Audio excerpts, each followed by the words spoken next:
నమస్తే, నేను మీ ప్రవీణ్ శుంకరి.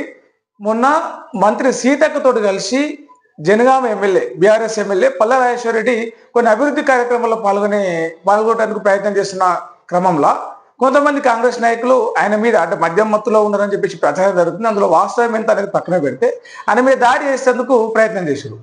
దీన్ని కడియం శ్రీహరి ఇదే బీఆర్ఎస్ పార్టీలో కారు గుర్తు మీద గెలిచి కాంగ్రెస్ పార్టీలో పోయిన కడియం శ్రీహరి పల్లా రాజేశ్వరరెడ్డి మీద కౌంటర్ వేసి కొన్ని మాటలు మాట్లాడిండు. దొంగ ఓట్లని అదని ఇదని. దానికి పల్లా రాజేశ్వరరెడ్డి అర్ధగంట సేపు నాన్ స్టాప్ గా క్లాస్ వీకిండు, లెఫ్ట్ అండ్ రైట్ ఇచ్చుకున్నాడు. ఏం మాట్లాడిండు పల్లా రాజేశ్వర అనేది ఒకసారి మీరే చూడండి. జై తెలంగాణ, జై కేసీఆర్, జై గణపురం, జై గణపురం. పెద్దలు, మన బీఆర్ఎస్ పార్టీ కార్యకర్తల సన్నాహక సమావేశానికి అధ్యక్షత వహించిన మన ప్రియతమ నాయకులు, మాజీ ఉప ముఖ్యమంత్రి వర్యులు డాక్టర్ రాజయ్య గారు, ఈ సమావేశానికి ముఖ్య అతిథులుగా విచ్చేసిన పెద్దలు, మాజీ మంత్రివర్యులు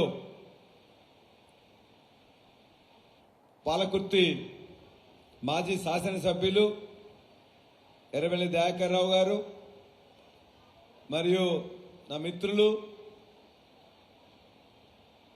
మన యొక్క మున్సిపాలిటీకి ఇన్ఛార్జిగా ప్రస్తుత ఎన్నికలకు ఇన్ఛార్జిగా విచ్చేసిన మన ఎమ్మెల్సీ పెద్దలు పోచంపల్లి శ్రీనివాసరెడ్డి గారు, వేదిక మీద ఆసీనులైన పెద్దలు, కార్పొరేషన్ చైర్మన్లు, మండల పార్టీ అధ్యక్షులు, ఎంపీపీలు, జెడ్పీటీసీలు, సర్పంచులు, ఎంపీటీసీలు, మాజీ ఎంపీటీసీలు, మాజీ సర్పంచులు,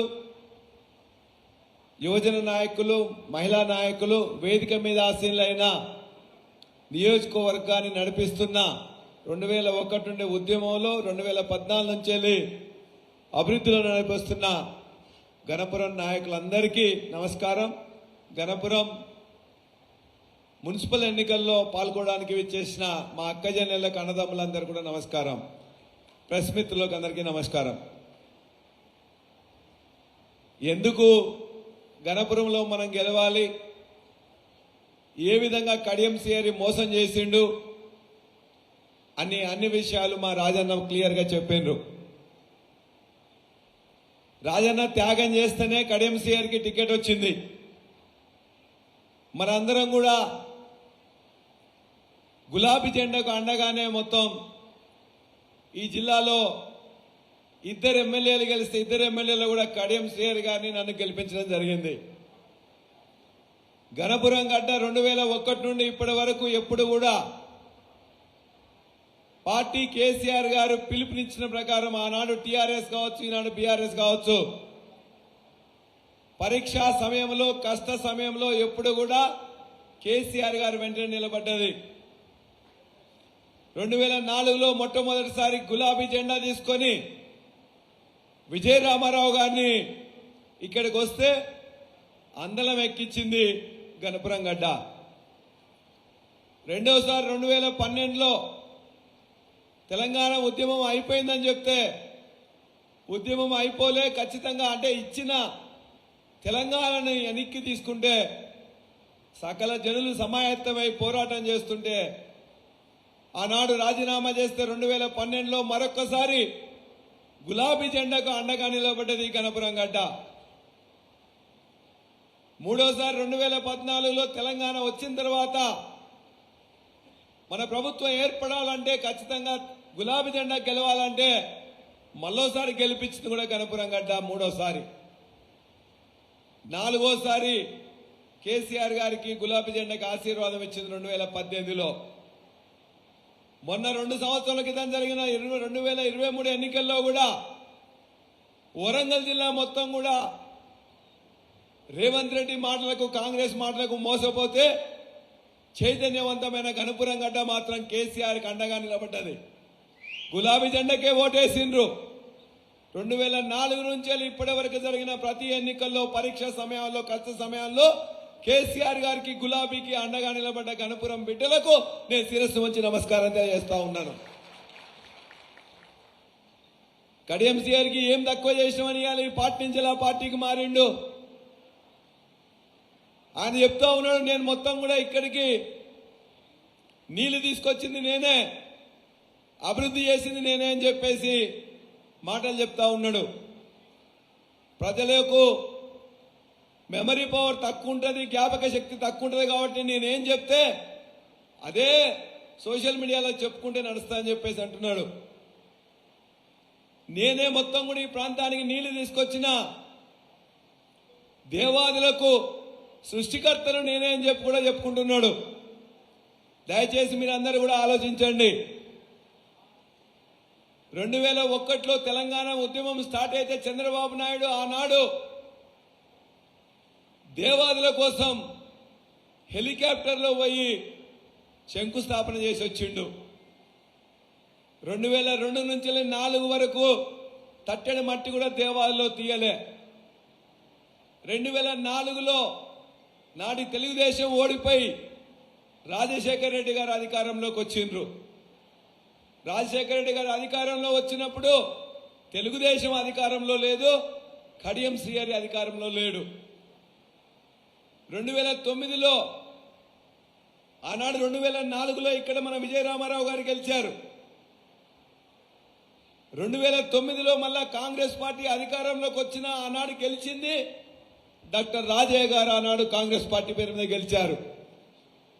అంటే 2004లో మన ఎమ్మెల్యేగా విజయరామారావు ఉన్నాడు, కడియం శ్రీహరి లేడు.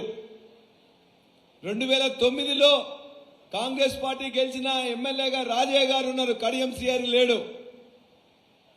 2012లో ఎన్నిక అయితే ఆనాడు కూడా కడియం శ్రీహరి ఓడిపోయాడు, మళ్ళా గెలిచింది కూడా రాజయ్య గారే. 2014లో ఎమ్మెల్యేగా రాజయ్య గారే, 2018లో ఎమ్మెల్యేగా రాజయ్య గారే. మరి నువ్వు ఎప్పుడు నీళ్లు ఎట్లా తీసుకొచ్చినావు చెప్పు బిడ్డ. 2004 నుండి 2009, 2012, 2014, 2018లో నువ్వు ఎమ్మెల్యేనే కాదు, ఎక్కడ నువ్వు పని చేయించినావు, ఎక్కడ దేవాలయం నీళ్ళు తీసుకొచ్చినావు చెప్పు. నేను తీసుకొచ్చినా అంటున్నాడు. ఈ ప్రాంతానికి 2004 నుంచి 2014 వరకు ఆనాడు రాజశేఖర రెడ్డి నుండి కొన్ని తీసుకొస్తే 50,000 ఎకరాలకు మాత్రమే నీళ్ళు వచ్చినాయి. 2014 తర్వాత 2023 వరకు 9.5 సంవత్సరంలో దరిదాపుగా 20,000 కోట్ల రూపాయలు కేసీఆర్ గారు కేటాయిస్తే ఇవాళ ఉన్న ఇక్కడున్న రిజర్వాయర్లు కానీ, ఎత్తిపోతలు కానీ, ఇక్కడున్న కాలువలు కానీ, ఇక్కడున్న మోటార్లు కానీ, నిన్నగాక మొన్న స్టార్ట్ చేసిన 42 కిలోమీటర్ల టన్నెల్ కానీ డబ్బులు ఇచ్చింది, టెండర్ వేసింది, పని చేపించింది కేసీఆర్ గారు, టీఆర్ఎస్ ప్రభుత్వం. ఇది అందరికీ తెలిసి అయినా కూడా నేనేదో సృష్టి కొడతా అని చెప్పేసి రోజుకోసారి మాట్లాడుతూ ఉన్నాడు. ఏనాడు కూడా ఈ ప్రాంతానికి నీళ్లు తేలే, ఈ ప్రాంతం కోసం పట్టించుకోలే. అదేవిధంగా గణపురం గురించి కూడా చాలా చెప్తా ఉన్నాడు.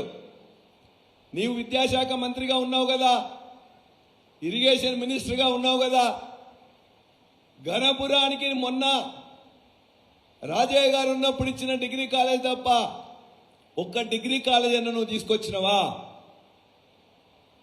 ఒక జూనియర్ కాలేజ్ కానీ లేకపోతే ఇతర విద్యా సంస్థలు ఎక్కడన్నా ఈ గణపురానికి కానీ గణపురం నియోజకవర్గంలో ఎక్కడన్నా ఒక్కటి తీసుకొచ్చినవా?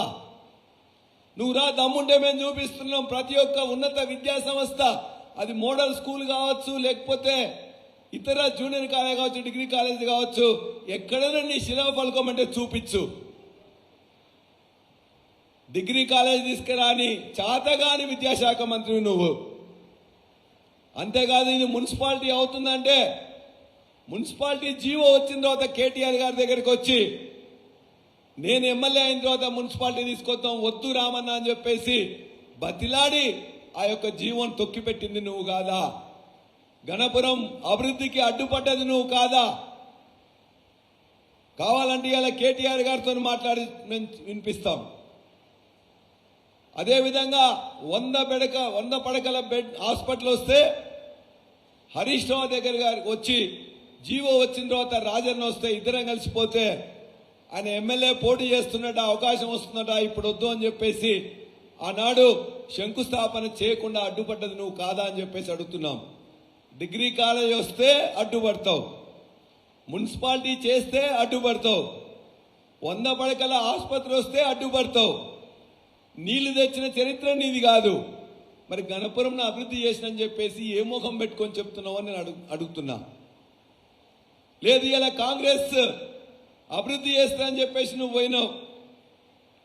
ఆ కాంగ్రెస్ నేను చెప్తున్నా, ఇక్కడ అక్కజనులకు కానీ అన్నదమ్ములందరూ కానీ అనేక హామీలు ఇచ్చింది కదా, ఏదన్నా హామీ నెరవేర్చిందా?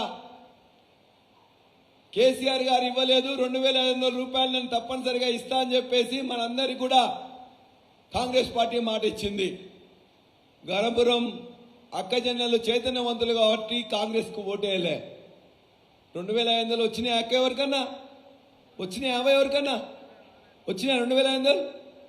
ఒకవేళ 2500 ఎవరికైనా వచ్చినట్లయితే కాంగ్రెస్కి వేయండి, లేకపోయినట్లయితే మన కారు గుర్తుకేయండి. మా పెద్దమ్మల దగ్గరికి, పెద్దనాయన దగ్గరికి, మా తాతల దగ్గరికి వాళ్ళకి పోయి ఏం మాట్లాడిండు? కేసీఆర్ 2000 రూపాయలు ఇస్తాడు, ముసలమ్మకు ముసలాయనకు పంచాయతీ పెడతాడు. నేను వచ్చినట్లయితే 2000 4000 చేస్తా, ఇంట్లో ముసలమ్మకు ముసలాయనకి ఇస్తా, మొత్తం 8000 రూపాయలు ఇస్తా.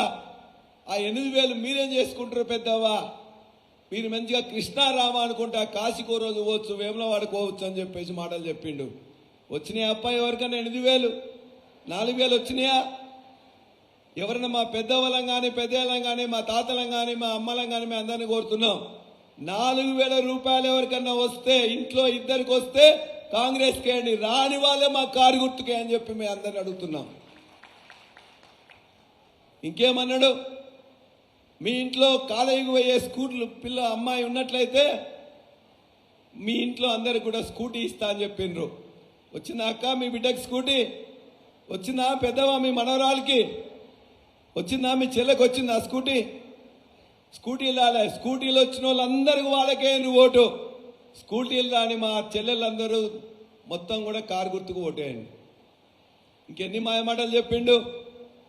దయచేసి గణపురం పుట్టిన బిడ్డలు, ఇంతకుముందు మా ప్రసాద్ మాట్లాడుతూ ఒక మాట చెప్పిండు, ఇవాళ డబ్బుల మూటలు. ఎందుకంటే ఇప్పుడు ఈ 2 సంవత్సరంలో కడియం సిఆర్ఈ కాంగ్రెస్ కమ్ముడు పోయిన తర్వాత తన యొక్క నక్క వినయంతో రేవంత్ రెడ్డి దగ్గర కొన్ని కాంట్రాక్టులు తెచ్చుకొని వాళ్ళ అల్లుడే ఇక్కడ కాంట్రాక్టులు చేస్తున్నాడు. రోడ్డు పోసేది ఆయనే, ఇక్కడున్న ఏ పని కూడా వాళ్ళ అల్లుడే చేస్తుంటాడు. భూము ఆక్రమణలు ఆయనే చేస్తుంటాడు. ఇనుపరాతి గట్ల మీద 100 ఎకరాల భూమిని ఇలా ఆక్రమించడానికి ప్రయత్నం చేస్తా ఉన్నాడు. అందుకే ఇవాళ మొన్న జరిగిన ఎన్నికల్లో కూడా కడియం సిఆర్కి మొత్తం ఈ నియోజకవర్గం మొత్తం కూడా బుద్ధి చెప్పింది. మా వేలేరు మండలంలో 12కి ఎలక్షన్ జరిగితే 2 చిన్నవి మాత్రమే ఆయన గెలిచిండు.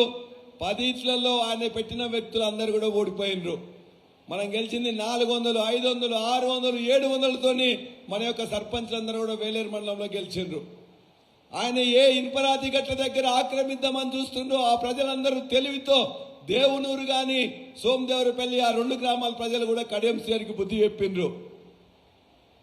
అదేవిధంగా చిల్పూర్ దగ్గర ఇక్కడ మొదలు పెడితే చిన్నపెండ్యాల కానీ, రాజవరం కానీ, కిష్టాదిగూడెం కానీ, లింగంపల్లి కానీ, అదేవిధంగా పక్కన ఉండే కొండాపురం కానీ, ఈ అన్ని గ్రామాల్లో కూడా ఆయన పెట్టిన ఆయన ఓడిపోయి మన వాళ్ళే గెలిచిండ్రు. కొద్ది ఓట్లతో పల్లగుట్టలో ఓడిపోయినాం, కొద్ది ఓట్లతో చిల్పూర్లో ఓడిపోయినాం.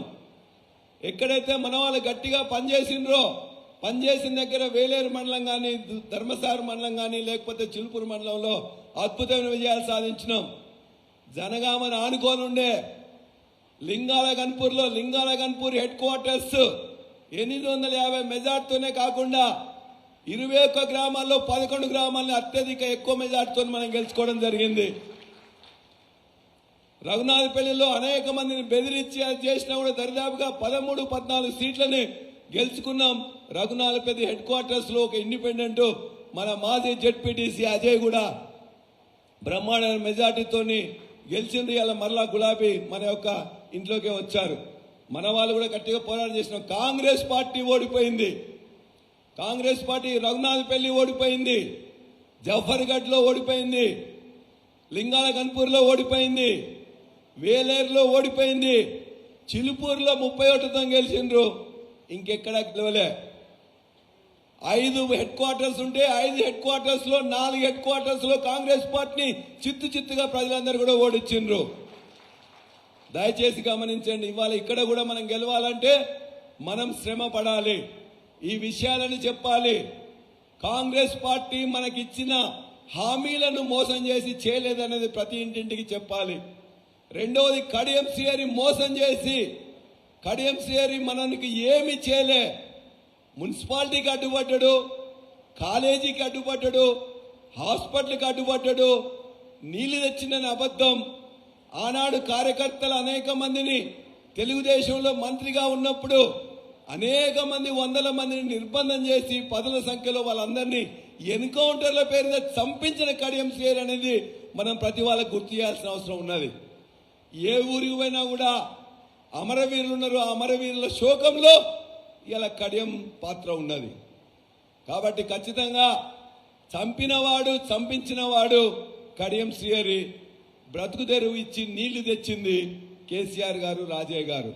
కాబట్టి దయచేసి ఈ విషయాలు ఖచ్చితంగా మనం చెప్పాల్సిన అవసరం ఉంటుంది.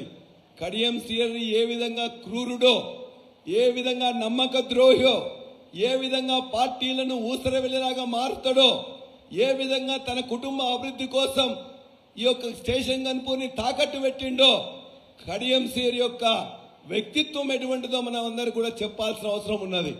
కడియం శ్రీహరి యొక్క పార్టీ ఏదైతే కొత్త పార్టీ ఉందో ఆ పార్టీ ఏ విధంగా మోసం చేస్తుందో కూడా చెప్పాల్సిన అవసరం ఉన్నది. అందుకే రాజయ్య గారికి తోడుగా పోచంపల్లి శ్రీనివాసరెడ్డి గారు వచ్చిండ్రు.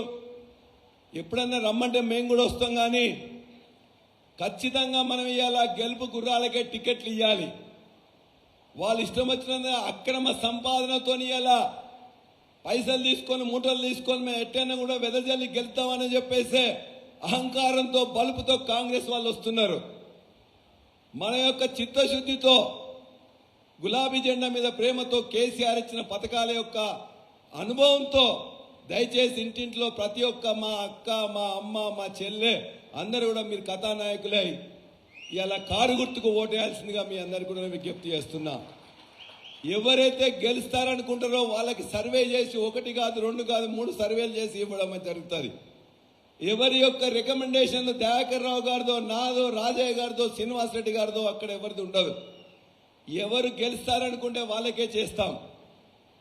ఎన్నికల్లో 1000 ఓట్లు అనేది ఒక వార్డులో ఉంటాయి. 1000 ఓట్లలో లోకల్గా ఒక 10 మంది ఖచ్చితమైన కార్యకర్తలు పనిచేయాలి. బయట నుండి ఎవరైతే వస్తున్నారో సర్పంచ్లు కానీ, ఎంపీపీలు కానీ, జెడ్పీటీసీలు కానీ వాళ్ళు కూడా 10 మంది రావాలి. ఆ 10 మంది, ఈ 10 మంది 20 మంది కమిటీ ఖచ్చితంగా ఈ 10 రోజులు ఇక్కడే ఉండాలి. ప్రతి 100 ఓట్లకు 2 మనుషులు, ఒకరు లోకల్గా ఆ 100 ఓట్లలో ఉండే మనిషి ఒక్కరు ఉంటారు, ఒక్కరు బయట నుండి వస్తారు. ఈ బయట నుండి వచ్చిన వాళ్ళు కూడా దయచేసి నేను అందరు కూడా దండం పెట్టి చెప్తున్నా, ఫోటోల కోసం నా పని అయిపోయిందని చెప్పి జస్ట్ దీనికోసం వచ్చిన వాళ్ళందరూ కూడా దయచేసి ఫోటో దిగి వెళ్ళిపోండి. అంతేగాని ఫోటోలు కాకుండా పనిచేసేటోళ్ళు సెపరేట్గా పెట్టండి. అంతేగాని ఇది యుద్ధం చేస్తున్నాం. గణపురంలో ఈ యుద్ధంలో మనం గెలవాలంటే ఫోటోల కోసం దానికోసం ఉన్నోళ్ళు మనకు వద్దు. ఇంట్లోకి పోయి కూర్చోవాలి. ప్రతి ఆ ఇద్దరి దగ్గర, ప్రతి 20 మంది దగ్గర కూడా 2 కమ్మలు ఉండాలి. ఒక కమ్మలో 24 ఓట్లు ఉంటాయి. ఒక పేజీలో 24, ఇంకో పేజీలో 24. 2 కమ్మలు జేబులో పెట్టుకోవాలి. పొద్దున 5 మంది ఇంటికి, మధ్యాహ్నం 5 మంది ఇంటికి, సాయంత్రం 5 మంది ఇంటికి. ఆ ఇంట్లో పోవాలి, కూర్చోవాలి, మాట్లాడాలి. మొత్తం పటాటోపం అవన్నీ కూడా అవసరం లేదు. కూర్చొని కడియం శ్రీహరి నిరంకుశత్వం ఏంది, దుర్మార్గం ఏంది అని చెప్పాలి. కాంగ్రెస్ పార్టీ ఏ విధంగా మోసం చేస్తుందో చెప్పాలి. ఏ వద్దు, బయటికి పోయి జై అది ఇదని కూడా అవసరం లేదు. ఆ ఇంట్లో కూర్చోండి. ఆ 100 ఓట్లలో ఉండే ఒక కార్యకర్త, ఈ బయట నుండి వచ్చిన కార్యకర్త ఇద్దరే. ఆ ఇద్దరు పోయి లోపల కూర్చొని, కుటుంబంలో కూర్చొని అన్ని విషయాలు వాళ్ళకి చెప్పి మరలా కారు గుర్తు 18కి 18 స్థానాలు ఖచ్చితంగా గెలుస్తాం. ఎప్పుడు పరీక్ష పెట్టినా గణపురం గెలిచింది. ఇవాళ ఈ యొక్క కష్టకాలంలో మన మీద నిర్బంధం చేస్తూ, మాట్లాడితే కేసులు పెట్టిస్తూ, ఇష్టంగా మొత్తం కూడా అడ్డంగా సంపాదించిన డబ్బులతో మన మీద ఇష్టం వచ్చినట్టు మాట్లాడుతూ అరెస్ట్ చేపిస్తున్న కడెన్సీఆర్కి బుద్ధి చెప్పాలంటే ఖచ్చితంగా ప్రతి ఒక్క కార్యకర్త కథానాయకుడు కావాలి. కాబట్టి దయచేసి ఈ 20 మంది ఆ యొక్క మొత్తం గెలుపుకు వాళ్ళే కారణమవుతారు. వాళ్ళే 10 రోజులు అక్కడే ఉండాలి. సుశిక్షితులైన సైనికులుగా అనేక ప్రాంతాలకు పోయి గెలిపించిన చరిత్ర ఇక్కడున్న నాయకుల కార్యకర్తలకు ఉన్నది. అది సిద్దిపేట ఎన్నిక, కేసీఆర్ ఎన్నిక మొదలుకొని పర్కాల ఉప ఎన్నిక వెనుకొని ఈ రాష్ట్రంలో ఎక్కడ ఉప ఎన్నిక జరిగినా కూడా ఇక్కడి గణపురం బిడ్డలకు పోయి గెలిపించిన చరిత్ర ఉన్నది. కాబట్టి ఈ గణపురం బిడ్డలకి ఈ యొక్క 18 వార్డులు గెలవడం అనేది పెద్ద సమస్య కాదు. ఈ 7 మండలాల నుంచి వచ్చిన వాళ్ళు ప్రతి వాళ్ళు ఆ వార్డులోనే ఉండేటట్టు దయచేసి పనిచేయాలని చెప్పేసి, మీరందరూ పనిచేసి గెలిపించాలని చెప్పేసి మీ అందరూ కూడా మరొక్కసారి ప్రార్థిస్తూ, నాకు ఈ అవకాశం ఇచ్చిన మీకు, రాజయ్య గారికి, నాయకులందరూ కూడా ధన్యవాదాలు తెలియజేస్తూ సెలవు. జై తెలంగాణ. కారు గుర్తుకే, కారు గుర్తుకే.